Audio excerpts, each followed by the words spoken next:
अस्सलाम वालेकुम, खुशामदीद के क्रिएशन पर। आज मैं आपको बताऊंगी कि फ्रंट पोस्ट और बैक पोस्ट का मैं अपना एक प्रोजेक्ट बना रही थी, तो उसका मैं बॉर्डर बना रही हूँ। तो जब ये मेरा ब्लैंकेट फिनिश हो गया तो इसके चारों तरफ मैंने एक चेन सिंगल क्रोशे करके 3 चेन करके सिंगल क्रोशे फिर 3 चेन करके एक बॉर्डर बना लिया, ये पूरा सा लंबा सा।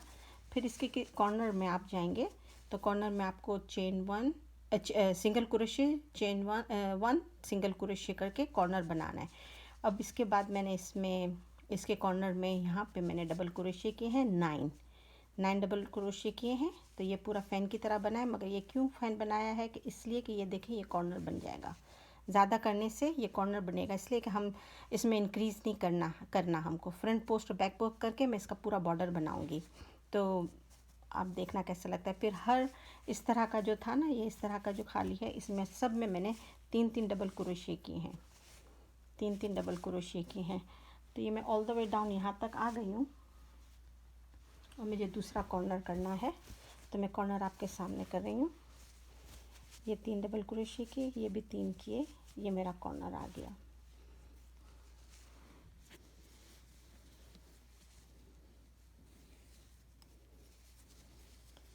इसमें मैं 9 डबल क्रोशे करूँगी।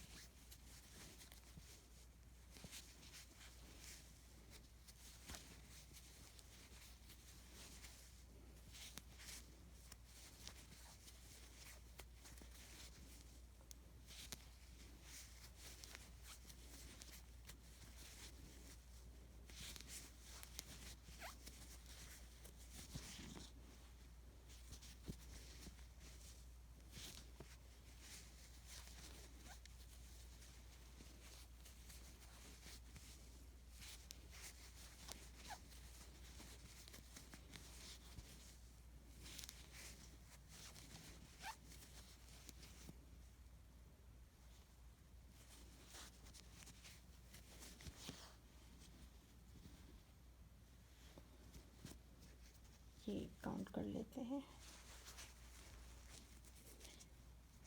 2 3 5 6 8।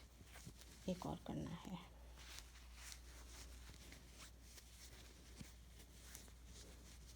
ये देखें, इस तरह से हो गया ना।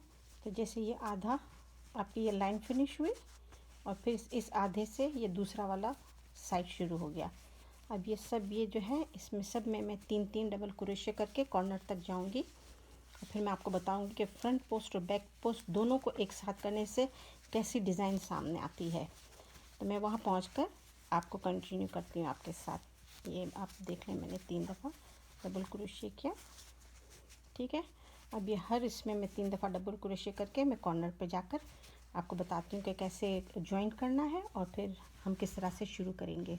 अस्सलाम वालेकुम। ये देखें, ये मैंने पूरा बॉर्डर कर लिया, पूरा बॉर्डर कर लिया यहाँ से, और ये वाला भी पूरा हो चुका है, चारों कोने हो चुके हैं। ये पहला था, अब यहाँ पे मेरा एंड है।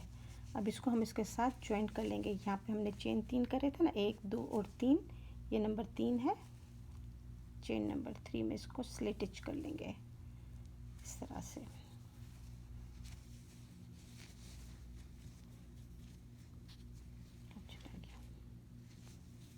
ये इसमें हम स्लिट स्टिच करेंगे, नीचे से लिया, फिर जो हमारा लूप था इसी में ही हम फिर से ले लेंगे और ये स्लिट स्टिच हो गया, ठीक है।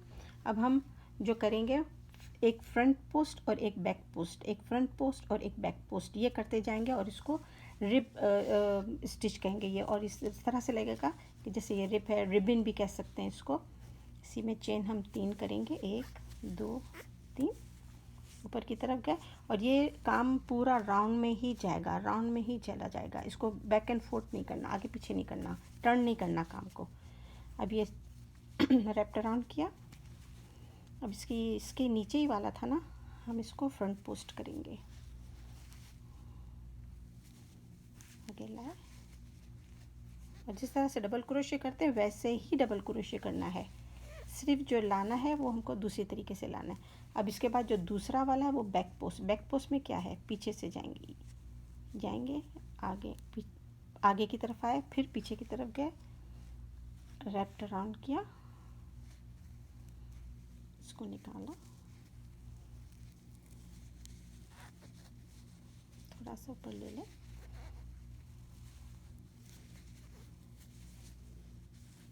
ये देखें, ये एक फ्रंट हुआ, एक बैक। देखिए आपको पीछे की तरफ नज़र आ रहा है और ये आगे की तरफ है, और ये सब नॉर्मल हैं। अब इसके बाद वाला फ्रंट पोस्ट,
इसी तरह से करते रहिए। अब ये मेरा ये ख़त्म हो गया, कॉर्नर ख़त्म हो गया। अब यहाँ पे ये शुरू होने वाले हैं 3-3।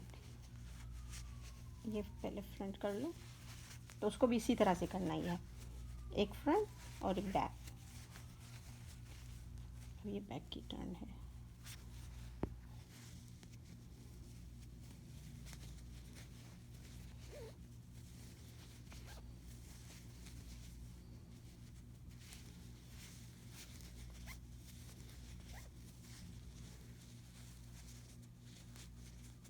ये देखें,